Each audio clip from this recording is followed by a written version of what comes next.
All right, let's get on with this show. What's up, everybody? I'm leaving my gym, Armor Gym. Maybe you guys can see it. I don't know. Can you see it? Armor. There it is. Yup. I own that gym. It's pretty crazy because when I'm inside, it's so badass.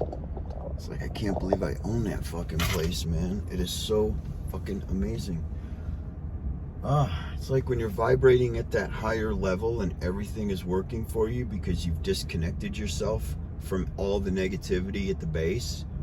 You just climb higher and higher and higher, and you look left and right and you're like, how the fuck did I get here? It's because you're doing everything right.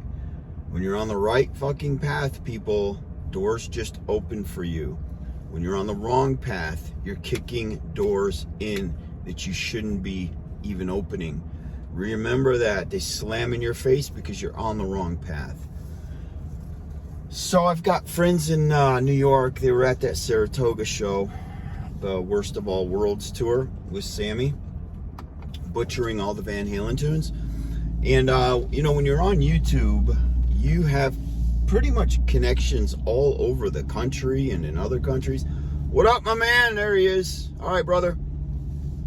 And you get to talk to people everywhere. It's a beautiful thing, man, having a YouTube channel with a lot of subscribers, because they connect with you in all these different platforms. So I have friends everywhere. But I had my cousin Joe, my family still lives in New York.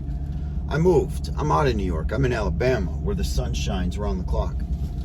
I got the hell out of New York, man, because New York's a piece of shit state. There's another one of my boys. God, they're everywhere today.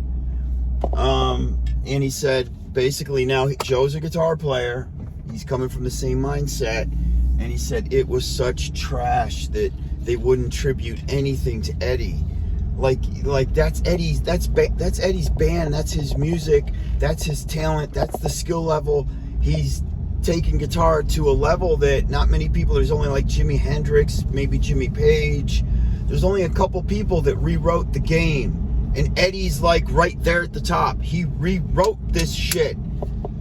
You know what I'm saying? Think of all the bands that came on the scene in LA that were trying to copy the shit Eddie was doing. It's like all that music you heard from 1983 and up was all thanks to Eddie Van Halen. All that hair metal, Eddie, they're all copying Eddie. And now all of a sudden you put a tribute band together and you don't even fucking copy Eddie's solos. That's why everybody's pissed. It's like, how dare you, man? How dare you play Eddie's music? That is his music. It's not yours, Sammy. Eddie wrote that shit. And then you just let a guitar player butcher it. I don't give a shit who Joe Citriani is. I don't care that as a solo guitar player he's amazing, because he is. But as an Eddie Van Halen sit-in, he's horrible. And you got to think, man, Sammy Hagar is allowing, Joe to rewrite Eddie Van Halen's legendary solos. These are legendary parts. These are key parts of music that changed rock and roll forever. And you're rewriting them.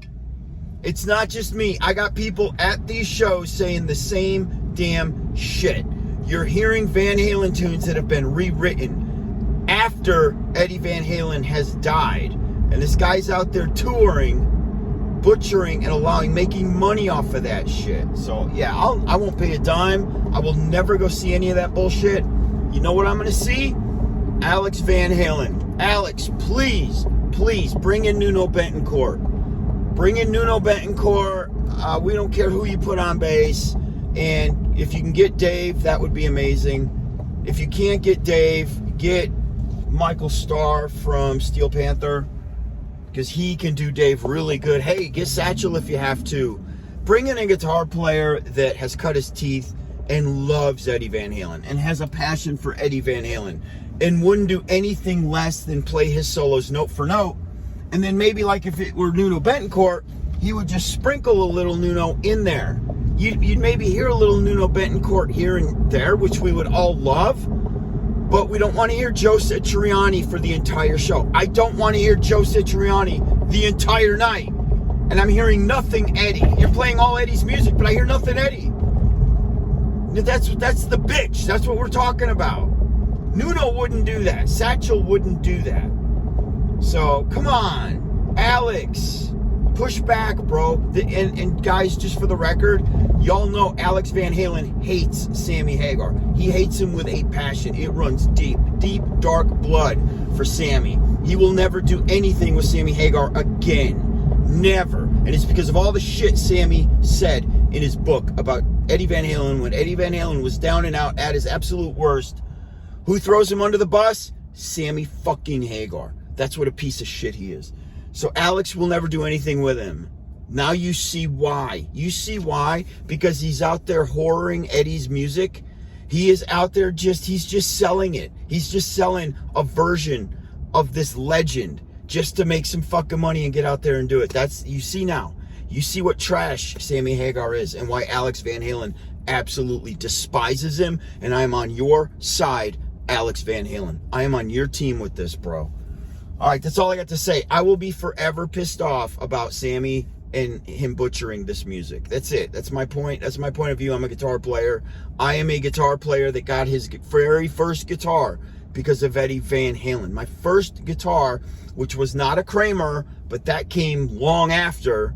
I have Kramers now because of Eddie Van Halen. That's the only reason I buy Kramers today, is because of Eddie freaking Van Halen. All right, guys. Bam! Happy Sunday. Vibrate in the blue. Get out all the freaking red, and doors will open for you. Peace.